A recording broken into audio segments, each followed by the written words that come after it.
Hello and welcome to another anime lore and theory video, and today we are going to take a look at everyone's favorite Nea Baraya and her kingdom, and how Ainz Ooal Gown conquered it,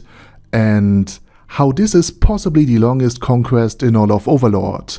But before we're going to do so, let me quickly thank my Patreons for supporting this channel, and say thanks to all users of the YouTube thanks function for making one-time donations. And now with that said, let's dive into the topic at hand. So, the Holy Kingdom's conquest was one of the longest and most complicated plots in Overlord, while the dwarves and Quagoa and the frost dragons that ruled over them or tried to exterminate them were taken under Ainz Ooal Gown's umbrella in a single volume,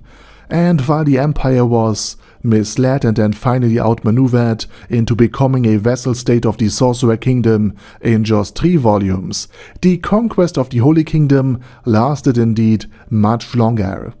And it literally all dates back to the Happy Farm and its establishment, for in the 12th novel, we learn from Pavel Baraya, Nea Baraya's father, that he suspected that still some demi-humans from the Iberian Hills are able to cross in and out of the Holy Kingdom's territory and abducting the people there, despite it literally being protected by the equivalent to Hadrian's Wall or simply the wall from Game of Thrones.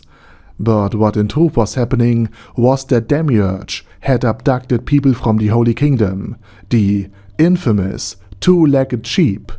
in order to relocate them to his happy farm, where they were flayed alive repeatedly thanks to healing magic, in order to turn their skin into scrolls for spells and messages.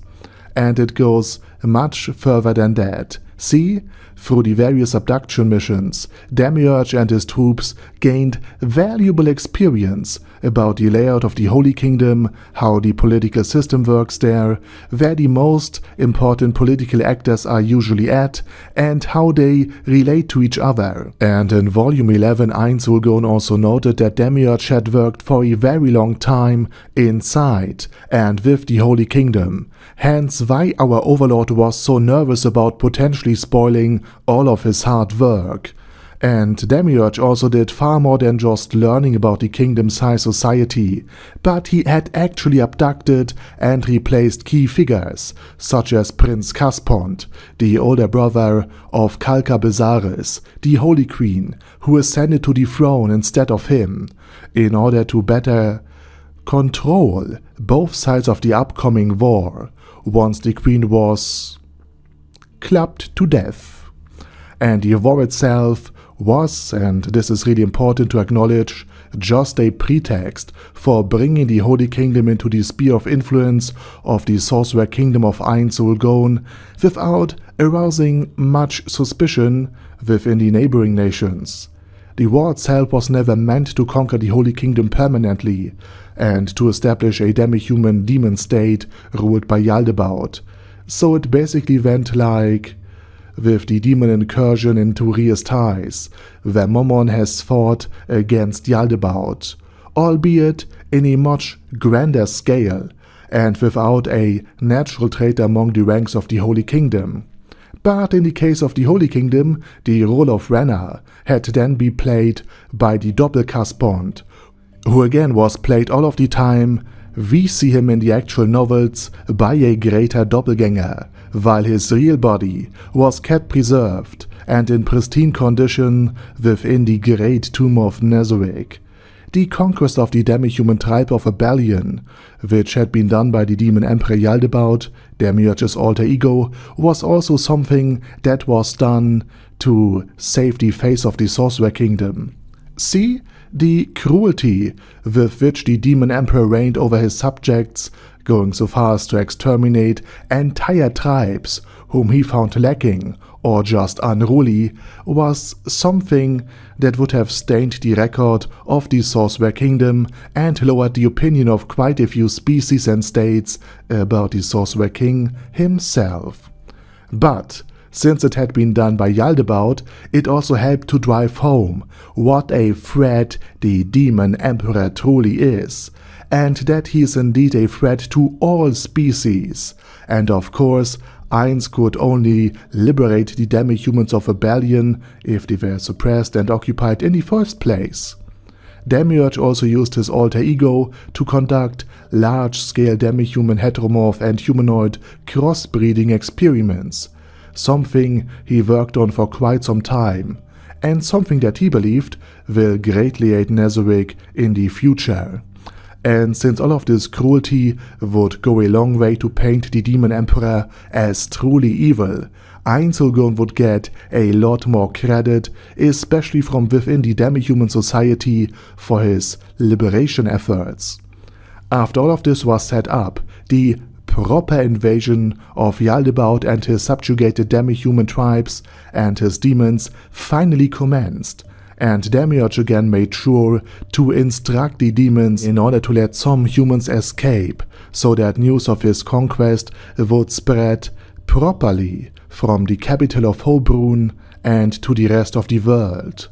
Again, this was not so much a conquest as it was a way to bring the Holy Kingdom under the protection and influence of the Sorcerer Kingdom, and it was also a way to polish the public perception of the most powerful person inside the Sorcerer Kingdom. And from Ainz's perspective, it was also a great way to shield some runecraft weapons. Afterwards, the invasion army conquered the northern part of the Holy Kingdom, which, by the way, is also a deeply divided nation. The south, for example, favored the ascendance of Caspont Besares to the throne, and took quite ill to him passing his chance of kingship down to his little sister.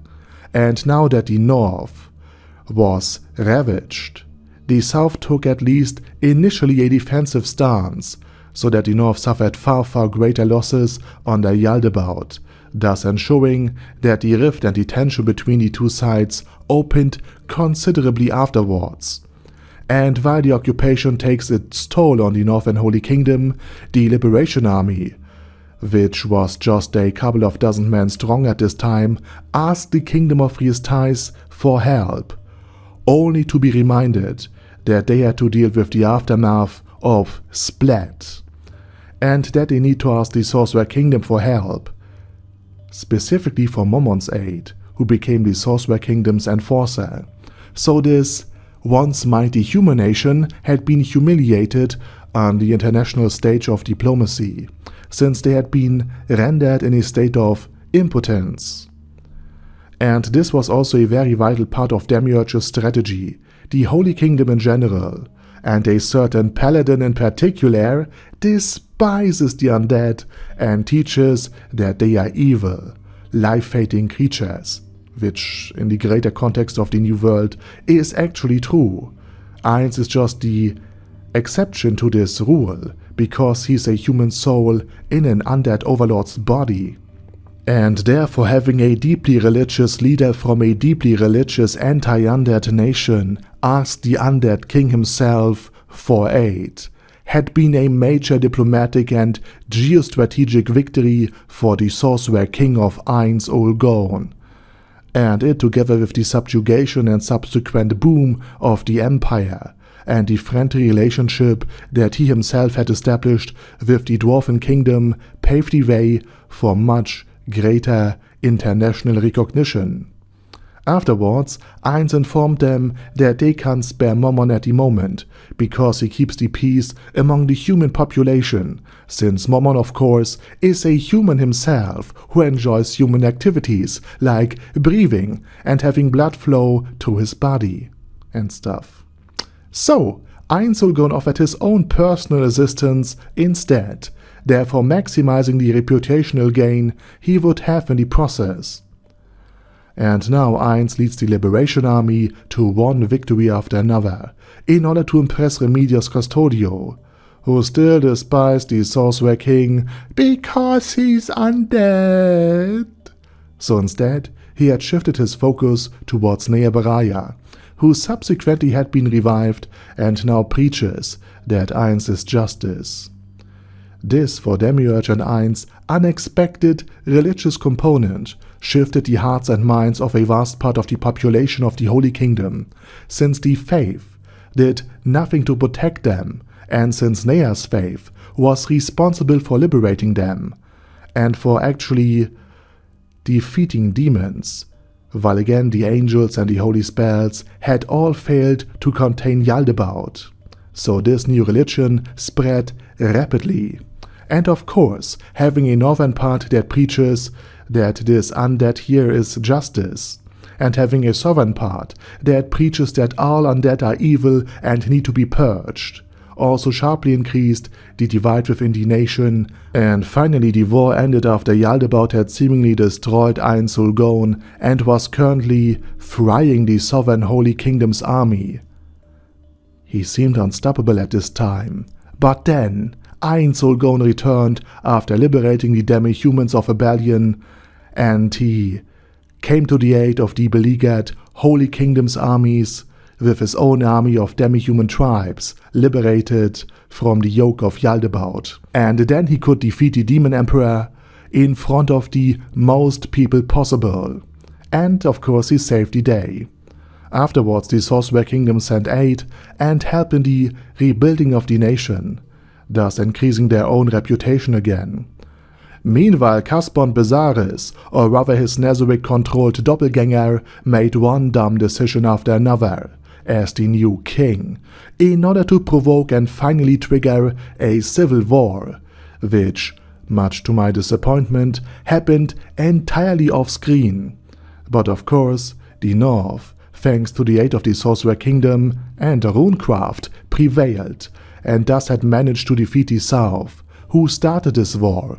and therefore lost all of its reputation and goodwill among an already war-weary and tired population. And with the loss of the South, the religion the South represented also lost, and instead Nea's faith could spread to the Holy Kingdom, and while it still had been a mess and still depended on the aid of the Sorcerer Kingdom, now Nea and her allies, Shizodelta, Sebastian and a lot of other Nazarick-aligned men and women, were finally putting the kingdom back together. Now that it had a proper religion and a proper Nazarick-friendly foreign policy. And once the grain shipment had been attacked, they of course supported the military actions against the Kingdom of Riestais, along with many other nations, such as the Empire, the Dwarven Nation, and of course the Dragon Kingdom, who now also received protection from the Sorcerer Kingdom. And that's how the Sorcerer King, or rather Demiurge, had conquered the Holy Kingdom. And with that said, now it's your turn. Please let me know what you're thinking about the story, about my video, and of course about Nea and Ainz Ooal Gown's role within all of this. And while you comment, I say thank you very much for watching, and special thanks to Ader Daddy Ader, ASK, Bad Guy Ye, Bad Burrito 316, Bezer, Ben C, Brandon D, Chrissy, Crowley 0221, Sia, Crystal Prime, Dead Slime, Death is Mercy, Deathless Dragonlord, Demon Xenomorph 1987, Devin Downen, Ding Dong, Dragonlord Placido Saxophone, Duckwagon, Dunkler Krieger, Dystopia, Dystopia II, Enigmatic Unicorn, Feral Shivan, Guy with That Head, Hector Marino, Hoss, Huster, Jacob G, Jana B, Jason, J. Morris, Chromius, Kyle R, Lee K. Long, Legendarius, Lelouch Britannia with a Mustache, Lexus Fox, Lord Nishikian Rai, Lord Touch Me, Loftrazor, Merovec, Mr. Shoes, Mr. Tweaker, Michael R, Michael Y, Nope, Oh Hell No, Normal Toad, Okill, Overlord General Gasper, Paddy Pantum, Personage, Primus 11, Rhinomere, Q&A Caracos P, Shergox's Daddy, Shadow Lightning Wolf, Shrine Keeper, Super Tier Magic Batista Bomb, Supreme Cheese, Staris, Ted, Texas Deer, The Orc Warboss, Rock Ed Smasher, T.E. Wang, Vash Hawkeye, Vegito27, Venture Fanatic, Wilhelm, Xenokai, and Zonegon. Thanks guys. Anyway, have a nice day, and I hope to see you all again soon under my next video.